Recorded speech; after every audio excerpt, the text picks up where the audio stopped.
ኦኬ ሶ ዛሬ ስለ በኤግዚስቴንሻሊዝም ዙሪያ አንድ ዋና መሰረቱን የኤግዚስቴንሻሊዝም የሚባለውን ፍልስፍና መሰረታዊ እሳቤውን የሚያሳይ የሆነ አባባል አላቸው። እሱ ምንድነው? ኤግዚስተንስ ፕሪሲድስ ኢሴንስ የሚሉት ነገር አለና ናው ስለሱ ነው ማውራት እንፈልግ። ስለ ኤግዚስቴንሻሊዝም አይደለም። ኤግዚስቴንሻሊዝም በጣም ትልቅ ቶት ነው። እንደዚህ በአጭር ቪዲዮ የሚሰራ ነገር አይደለም። ግን ጀስት እቺ ዋና ሀሳባቸው ምንድን ናትና ምን ትመስላለች የሚለውን ነው ማነካካት እንፈልገው። ኤግዚስቴንሻሊዝም ወደ ሀሳቡ አሁን ወዳልኩት ኤግዚስተንስ ፕሪሲድስ ኢሴንስ ስለሚለው ጉዳይ ከማንሳቴ በፊት አካባቢያዊ ሁኔታ ትንሽ ልጥቀስ። እሱ ምንድነው? ያው እንደምታውቁት ከቅርብ ጊዜ በኋላ እንደዚህ ከ18ኛው ሴንቸሪ በኋላ የመጡ ፍልስፍናዎች ብዙዎቹ ኤግዚስቴንሻሊዝም ላይ ማነው ሚኒንግ ኦፍ ላይፍ ላይ ነው ፊሎሶፊ ትኩረት ማድረግ የጀመረው ማለት ነው። በአንድ በኩል ሳይንስ አለ። ሳይንሱ በጣም ፍሎሪሽ አድርጓል። ከዛ ውጭ ግን ይሄ ፊሎሶፊ የምንለው ጉዳይ ፊሎሶፊ ሁለት አይነት ነው አለ። ቁሳዊ የሆነ ማቴሪያል ፊሎሶፊው ሳይንስ ነው። ከዛ ውጭ ደግሞ አይዲያ ጋር የተያያዘ ስለ ሞራል፣ ስለ ሎጂክ ምናምን የሚያወራ ደግሞ የፊሎሶፊ ክፍል አለ። ብዙ ሰው እንደውም ሰው ፍልስፍና ሲባል የሚመስለው ያ ነው፣ የአይዲያ ወርልድ ነው። እና በዛ በአይዲያ ወርልድ በሆነው ፊሎሶፊ ውስጥ ከቅርብ ጊዜ ወዲህ ስለ ህይወት ምንነት፣ ስለ ህይወት ትርጉም ሆኗል። ፍልስፍናችን ሁሉ እንደዛ ሆኗል። ኤግዚስቴንሻሊዝም፣ አብሰርዲዝም፣ ናይሊዝም ምናምን እያለ የምናያቸው እነሱ ነው። ኤግዚስቴንሻሊዝም ከእነሱ ውስጥ አንዱ በመሆኑ ቃሉ ለራሱ እንደምታዩት ኤግዚስቴንሻሊዝም ስለ መኖር ነው አይደለ? ኤግዚስት ማድረግ ማለት እኮ መኖር ነው። ስለ መኖር ነው። መኖር ደግሞ ምንድን ነው ስትል ኤግዚስተንስ ፕሪሲድስ። ምክንያቱም መጀመሪያኛ አሁን ለምሳሌ ሀሳባችን ህይወት ትርጉም አላት። ያችን ትርጉም አንተ መተህ ትኖረዋለህ። ከአንተ በፊትም ህይወት አለች አለ፣ ከአንተ በኋላም ህይወት ትኖራለች። ህይወት ትርጉም አላት። የተፈጠረችበት ዓላማ አለ። ከዛ በኋላ አንተ እዛ ዓላማ ውስጥ ትወጣለህ። ዓላማዋን ለማሳካት የምትችለውን ትሰራለህ። ከዛ ትወጣለህ። አንተ ኦብጀክት ነህ እዛ ውስጥ የሚል ሀሳብ ነው ብዙዎቻችን ውስጥ ያለው። ኤግዚስቴንሻሊዝም ከዛ ወጣ ያለ ሀሳብ ነው። ኤግዚስቴንሻሊዝም በባህሪው ኤግዚስተንስ፣ ዋናው ነገር ኤግዚስተንስ ነው። አንተ ኤግዚስት ስታደርግ ነው ሁሉም ነገር ኢሴንሱም፣ የህይወት ትርጉም፣ ሚኒንግ ኦፍ ላይፍ የሚመጣው አንተ ኤግዚስት ስታደርግ ነው። ኤግዚስት ካላደረግ ሚኒንግ፣ ይህ ማለት ህይወት በራሷ ትርጉም የላትም። በኤግዚስቴንሻሊዝም አስተሳሰብ ወይም ፍልስፍና ህይወት በራሷ ትርጉም የላትም። ትርጉሙ የሚመጣው ኢሴንስ የሚለው ትርጉምን ነው፣ የህይወትን ሚኒንግ ኦፍ ላይፍ ማለት ነው። ስለዚህ ናው ኤግዚስተንስ እና ኢሴንስን ተመልከቱ።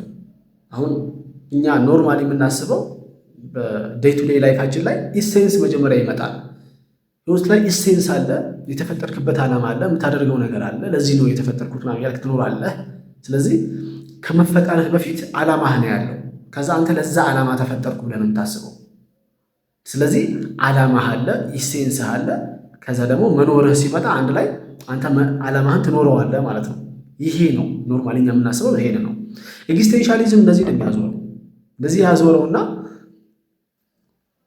አንተ መጀመሪያ ትኖራለህ፣ አንተ ትመጣለህ። ከዛ በፊት ምንም የለም። ከዚህ ከመኖርህ በፊት ምንም ነገር የለም። አንተ ትኖርና ከኖርክ በኋላ ህይወትህ ላይ ሚኒንግ ትፈጥራለህ። ሚኒንጉን የምትፈጥረው አንተ ነህ። ሚኒንጉን ለመፍጠር ግን አንተ መጀመሪያ መኖር አለብህ። አስተሳሰቡ ይሄ ነው። ስለዚህ መጀመሪያ መኖር፣ ከዛ በኋላ የህይወት ትርጉም። ይሄ በጣም ክፍተት የፈጠረው ጄኔሬሽኑ ላይ በተለይ ይህንን የምትከተለው ከሆነ ስለዚህ ባጭው ፍልስፍናው እያለን ያለው በመኖርህ ውስጥ የምትፈጥራቸው ሚኒንጎች በሙሉ፣ ለምሳሌ የኔ የህይወት ትርጉም ልጄ ናት ልትል ትችላለህ። የኔ የህይወት ትርጉም ሚስቴ ናት ካልክ አንተን ያልከው አንተን የፈጠርከው እንጂ ህይወት በራሷ ሚስትን የህይወት ትርጉም አድርጋ አይደለም የፈጠረችው። አንተ ለኔ የህይወት ትርጉሜ ሃይማኖቴ ነው፣ ሃይማኖቴን ጠብቄ አስከብሬ መኖሬ ለዛ ነው የተፈጠርኩት ብለህ ልታስብ ትችላለህ። የሚለው ግን አይደለም። አንተ ከተፈጠርክ በኋላ ነው ይህንን ሀሳብ ያመጣኸው። ከዛ በኋላ ሀሳቡን ያሳደግክ መጣህ ነው ሀሳቡ። በዚህ ሀሳብ የሚወሰዱ ሰዎች፣ ሀሳቡን የሚጣቡት ሰዎች ምን አይነት ችግር ይኖርባቸዋል? ህይወት ላይ ሚኒንግ መፍጠር የማይችሉ ከሆነ ህይወት ሚኒንግለስ ነች ማለት ነው ባጭሩ። አንደኛ እሱ ነው። ህይወት ላይ ሚኒንግ መፍጠር ካልቻሉ ህይወት ሚኒንግለስ ነው። ምክንያቱም ህይወት በራሷ ትርጉም የላትም። ዝም ብለህ መኖር ነው። ከዛ በቃ ይህንን ዕቃ እንደዚህ ያደረግከውም አላደረግከውም ትርጉም የለውም። ዛሬ ስራ ሄድክም አልሄድክም፣ ዛሬ ክላስ ገባም አልገባም ብዙ ትርጉም የለውም። አንተ ትርጉም ከሰጠኸው ግን ትርጉም ይኖረዋል። ብገባ እኮ እውቀት አገኛለሁ፣ ግሬዴ ይሻሻል ምናምን ብለህ ራስህ ትርጉም ልሰጠው ትችላለህ።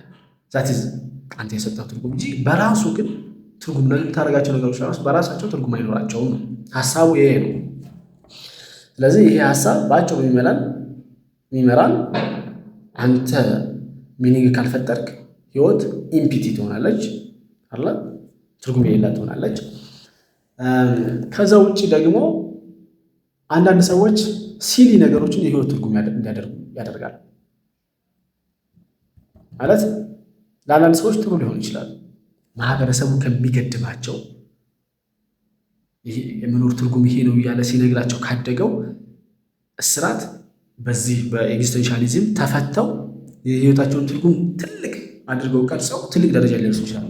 አንዳንዶች ደግሞ ከዛ ከእስር ይፈቱና የራሳቸው እስር ውስጥ ይገባሉ። እንደውም ማህበረሰቡን ሲያቀርብላቸው የነበረው ህይወት ለዚህ የተፈጠርከው እያለ ሲያስተምራቸው ሲኮተኮታቸው የነበረው ሃይማኖት ሆን ካልቸር ከዛ ያነሰ ነገር ውስጥ ይገባሉ። ጭራሽ ከሰብአዊነት ከሞራል አንጻር ለራሱ የወደቀ ነገር ውስጥ ይገባሉ። ያም ሊሆን ይችላል ጭራሽ። ስለዚህ ሁለት ነገር፣ አንድ ወይ ጭራሽ ሚኒንግ የለም ወይ ደግሞ ሚኒንጉ የተሳሳተ ሊሆን ይችላል ማለት ነው። ቲንክስ ኩድ ሃፕን። that is today's idea. Bye.